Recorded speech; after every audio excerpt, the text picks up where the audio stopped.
خدا نے اسے دونوں خداوند ٹھہرایا اور مسیح بھی۔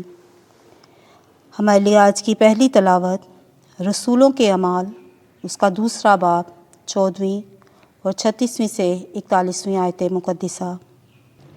اس وقت پطرس نے ان 11 کے ساتھ کھڑے ہو کر اپنی آواز بلند کی اور کہا کہ اسرائیل کا سارا گھرانہ یقین جان لے کہ خدا نے اسی یسوع کو جسے تم نے صلیب دی خداوند بھی ٹھہرایا اور مسیح بھی۔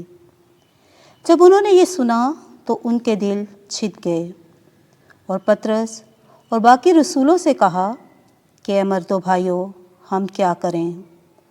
تب پطرس نے ان سے کہا، توبہ کرو اور تم میں سے ہر ایک اپنے گناہوں کی معافی کے لیے یسوع مسیح کے نام پر بپتسمہ لے تو روح القدس انعام میں پاؤ گے، اس لیے کہ یہ وعدہ تم سے اور تمہارے بچوں سے ہے، اور ان سب سے بھی جو دور کے ہیں، اور جن کو خداوند ہمارا خدا اپنے پاس بلائے گا۔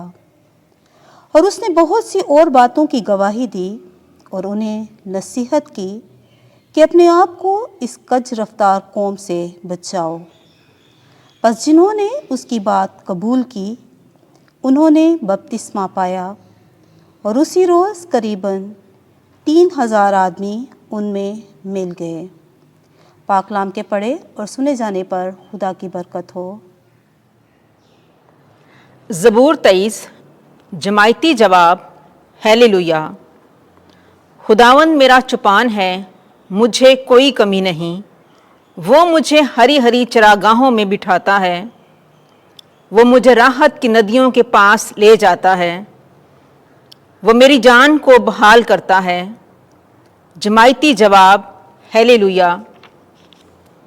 وہ مجھے اپنے نام کی خاطر سیدھی راہوں پر لے چلتا ہے۔ اگرچہ میں تاریکی کی وادی میں گزروں، میں کسی آفت سے نہ ڈروں گا، کیونکہ تو میرے ساتھ ہے۔ تیرا عصا اور تیری لاٹھی یہ میری تسلی کا باعث ہیں۔ جماعتی جواب۔ ہیلیلویا! تو میرے مخالفوں کے روبرو میرے آگے دسترخوان بچھاتا ہے، تو میرے سر کو تیل سے مسح کرتا ہے، میرا جام لبریز ہوتا ہے۔ جماعتی جواب۔ ہیلیلویا! میری زندگی کے تمام ایام میں بھلائی اور کرم میرے ساتھ ہوں گے، اور زمانوں کی درازی تک میں خداوند کے گھر میں رہوں گا۔ جماعتی جواب۔ ہیلیلویا! تم اپنی روحوں کے چرواہے کے پاس پھر آ گئے ہو۔ ہمارے لیے آج کی دوسری تلاوت مقدس پطرس کا پہلا خط، دوسرا باب 20ویں سے 25ویں آیات مقدسہ۔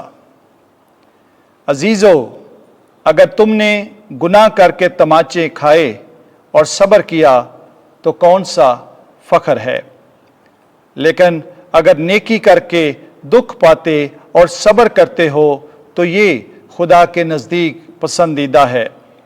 پس تم اسی کے لیے بلائے گئے ہو، کیونکہ مسیح بھی تمہارے واسطے دکھ پا کر تمہارے لیے ایک نمونہ چھوڑ گیا ہے، تاکہ تم اس کے نقش قدم پر چلتے رہو۔ اس نے نہ تو کوئی گناہ کیا اور نہ ہی اس کے منہ میں کوئی مکر ہی پایا گیا۔ وہ نہ تو گالیاں کھا کر گالی دیتا تھا اور نہ دکھ پا کر دھمکاتا تھا، بلکہ اپنے آپ کو اس کے سپرد کرتا تھا جو صداقت سے انصاف کرتا ہے۔ وہ خود اپنے ہی بدن میں ہمارے گناہوں کو لیے ہوئے صلیب پر چڑھ گیا، تاکہ ہم گناہوں کی نسبت مردہ ہو کر صداقت کی نسبت جئیں۔ اسی کے مار کھانے سے تم نے شفا پائی، کیونکہ تم بٹکی ہوئی بھیڑوں کی مانند تھے، مگر اب اپنی روحوں کے چرواہے اور نگہبان کے پاس پھر آ گئے ہو۔ پاک کلام کے پڑھے اور سن جانے پر خدا کی کثرت سے برکت ہو۔ خداوند آپ کے ساتھ ہو۔ انجیل مقدس یوحنا کے مطابق اے خداوند تیری تمجید ہو۔ 10واں باب پہلی آیت سے لے کر 10ویں آیت تک۔ میں بھیڑ خانے کا دروازہ ہوں۔ اس وقت یسوع نے یہودیوں کو کہا، میں تم سے سچ سچ کہتا ہوں کہ جو کوئی دروازے سے بھیڑ خانے میں داخل نہیں ہوتا بلکہ اور طرف سے چڑھ جاتا ہے وہ چور اور بٹ مار ہے، لیکن وہ جو دروازے سے داخل ہوتا ہے وہ بھیڑوں کا چرواہا ہے۔ اس کے لیے دربان دروازہ کھول دیتا ہے اور بھیڑیں اس کی آواز سنتی ہیں، اور وہ اپنی بھیڑوں کو نام بنام بلاتا ہے اور انہیں باہر لے جاتا ہے، اور جب وہ اپنی سب بھیڑوں کو باہر نکال چکا ہو تو ان کے آگے آگے چلتا ہے، اور بھیڑیں اس کے پیچھے پیچھے ہو لیتی ہیں، کیونکہ وہ اس کی آواز پہچانتی ہیں، مگر وہ بیگانے کے پیچھے نہیں جاتی بلکہ اس سے بھاگتی ہیں، اس لیے کہ بیگانوں کی آواز نہیں پہچانتی۔ یسوع نے یہ تمثیل ان سے کہی، لیکن وہ نہ سمجھے کہ ہم سے کیا باتیں کر رہا ہے۔ یسوع نے ان سے پھر کہا، میں تم سے سچ سچ کہتا ہوں کہ بھیڑ خانے کا دروازہ میں ہوں۔ جتنے مجھ سے پہلے آئے ہیں وہ چور اور بٹ مار ہیں، مگر بھیڑوں نے ان کی نہ سنی۔